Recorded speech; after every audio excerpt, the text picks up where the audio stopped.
ఒక్కోసారి జీవితాల్లో కొన్ని సంఘటనలు జరుగుతాయి. ఈ రోజు కడప సంఘటన చూసిన తర్వాత మీరందరూ కూడా మంచి చేస్తే శాశ్వతంగా అండగా ఉంటారని మరొకసారి నిరూపించారు.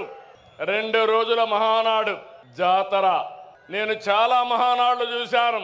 కార్యకర్తలు కూడా ఒక రకంగా వచ్చేవారు, కానీ ఈసారి మాత్రం ప్రతి క్షణం అనుక్షణం చాలా శ్రద్ధగా కూర్చున్నారు, బ్రహ్మాండంగా జయప్రదం చేశారు. ఈ రోజు ఉదయం నేను చూస్తున్నా అన్ని దారులు కడప వైపే, కడప దిగ్బంధం అయిపోయింది. ఈ గ్రౌండ్ చూస్తే తెల్లవారుతోనే ఫుల్ అయిపోయింది.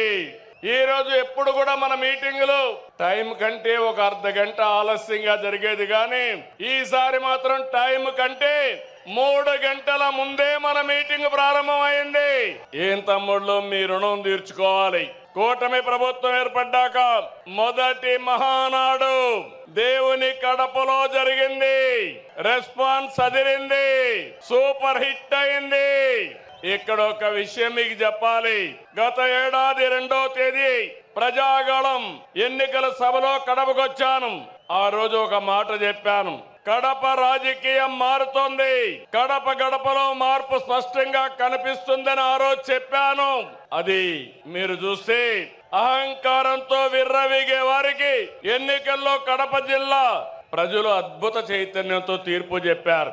ఈ ఎన్నికల్లో ఒక కడపే కాదు, రాష్ట్రం ప్రతి ప్రాంతం అద్భుతమైన విజయాన్ని సాధించాం.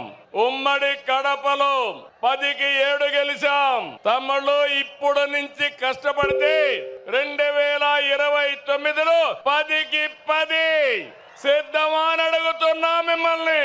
సిద్ధమా తమ్ముళ్ళు అని అడుగుతున్నా, ఆడబిడ్డలు సిద్ధమా అని అడుగుతున్నా.